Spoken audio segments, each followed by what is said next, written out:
Good morning, my dear students. Today we are going in for a new lesson of civics, that is power sharing. Power sharing, meaning how you are going to share the power so that there is peace and development in any country. So, in this lesson, we are going to study two countries other than India as an example as to why power sharing is important. See, take the case of Belgium. Belgium, if you see, we had the majority Dutch speaking and the minority French speaking. The minority French speaking, they were highly, what to say, educated, they were elite, and they could easily be the ruling class. But the Dutch speaking were the majority. They were those hardy people, not very good at with education and all that. And so naturally, there could have been what to say hostilities, and it could have led to years of civil war and all that. So what did the people of Belgium do? See, they came to a consensus that, see here, they came to a consensus that there shall be equal group of representation from the Dutch speaking and the French speaking. Now you imagine, matlab, who are going to be the representatives? If French are going to select the representatives, matlab, they should be elected only by the French.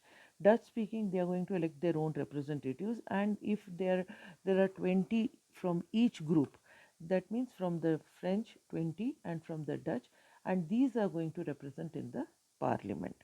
And then central government was given more powers, and the state governments are not subordinate. Matlab, they had their own federal structure.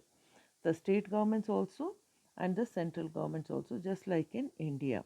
And then here another thing is they had a community government. Community government meaning which which is going to what to say protect the culture tradition of the community. Now in contrast, you look at Sri Lanka, matlab, who Sri Lankan Tamils, if you see, during the time of the British rule, when they started the plantations in Sri Lanka, they took the Tamilians from Madras. That time it was known as Madras. The Tamil speaking workers were taken from Madras to settle in Sri Lanka. So the first generation for them, mother country was India. But for the successive generations, Sri Lanka is the mother country. But then a majoritarian government came to power in 1956. They passed a regulation कि भाई only Sinhalese speaking people will be given all the rights, meaning this one what to say admission in government schools, universities, then jobs, everything. This created hostilities. The Tamil speaking Sri Lankans, they felt that their rights had been denied to them, and that started a civil war. And this civil war went on for so many years, and it ended only in 2009, where the LTT was totally, what to say, eradicated by the armed forces of Sri Lanka. Now, whom do you blame for the Sri Lankan civil war? Whom do you blame? You will say, ma'am, the government. I would say the government and the Tamilians both are responsible. They could have come to the discussion table instead of taking up hostile environment. They could have come to the discussion table. They could have involved the United Nations and fought for their rights peacefully instead of going in for civil war where innocent people were killed. Now look at Belgium. When they came to the consensus, today Belgium is one of the most advanced countries of the continent of Europe. See the difference. Sri Lanka is now limping back to normalcy. Still, so many years of civil war, the hurt, the wounds have not yet erased, and many families have been destroyed, both Sinhalese and Tamil speaking. It takes years for the wounds to heal.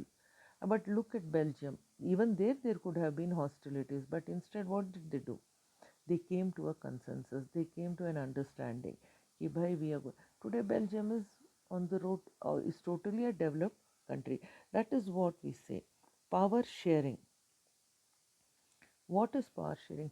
मतलब you see to it that even the most minorities people are given their rights. They are given right to voice their demands. Now take for example, what is the what to say mm,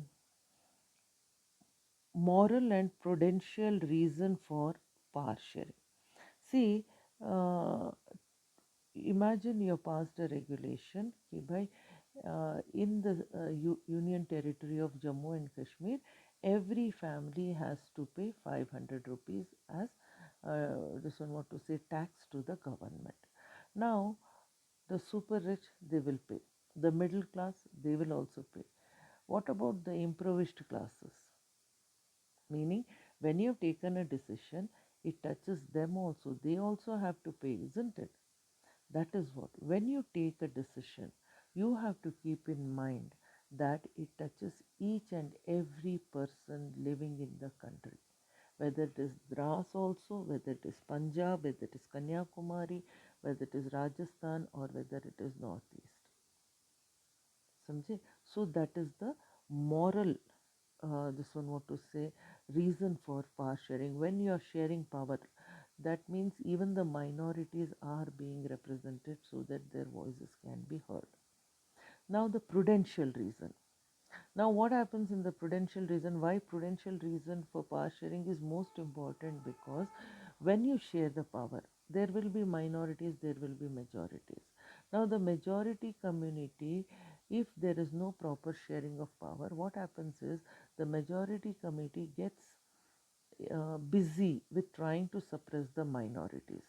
Now what happens, these minority communities, what they do over a period of time, they learn to survive. Once they learn the art of survival, they know how to progress. They are going to progress. But what happens to the majority? They are busy suppressing and they are left behind. So, moral reason is there, yes, everyone has to be, but prudential reason meaning even the majority people will be affected negatively if there is no proper power sharing. So, power sharing, both the moral and the prudential reason, is equally important. Now, there are four types of power sharing in the modern world. First one is among different organs of the government. We call it horizontal sharing of the sharing of the power, meaning between the legislature, executive, and the judiciary. Now, the legislature may frame the laws, but the executive implements the laws, and the judiciary ensures that laws are uh, the decision about the laws that are passed in the parliament are beneficial to the community at large, and the bureaucracy which is implementing the laws is doing in a justified manner. Second thing is federal, matlab that is vertical sharing of power between the central government, state government, and the local government. See, in India we have the state government also, we have the chief ministers, council of ministers, and the governor who is the representative of the president of the country. Matlab, there is an area of power whereby the central government will not meddle in the affairs of the state government, and the state government will not meddle in the affairs of the central government. There is an area of power which we call it jurisdiction. Okay. Now the third is among different social groups like religious and linguistic groups and all that. These are called the social groups which protect the culture, tradition of any community or any ethnic group. Meaning that is also important, that we have to feel free to practice our ethnicity. If you're curbed, if you are not allowed to practice your ethnicity, then what is the use of power sharing? So sharing of power between the social groups का मतलब ये है कि you are protecting the ethnicity, the culture, the tradition of any community, and this is ensured because the power is shared between the social groups. They raise their voices if it is denied to them. And the last one is between the political parties, pressure groups, and movements. See, in a democratic form of government, violence is frowned upon. We do not encourage violence. So these pressure groups and the opposition parties, political parties, and all, what they do, they keep a track whether the government is functioning in the right way. If they are not, If there are not, then they raise the voices, especially the pressure groups and all that. And usually these pressure groups are also the extension of political parties also. It is like an NGO, non-government organization, which keeps track of the so to say the government, what it is doing, how is it sharing the power, is it snatching away the power, it is denying the power to anybody and all that. And sometimes what happens, two or more political parties come together to form the opposition or in the ruling party, whatever it is. But overall you see, in the different levels of the government, whether it's moral, prudential, whether it is all the four types of power sharing, in a federal form of, in a democratic form of government, power sharing is done in such a way that no one is denied his voice. No person in the uh, country is denied, whether it is that one person who is living on the border in Dras or Rajasthan, or he is living in Punjab. His voice is heard and he has got every right to voice his demands.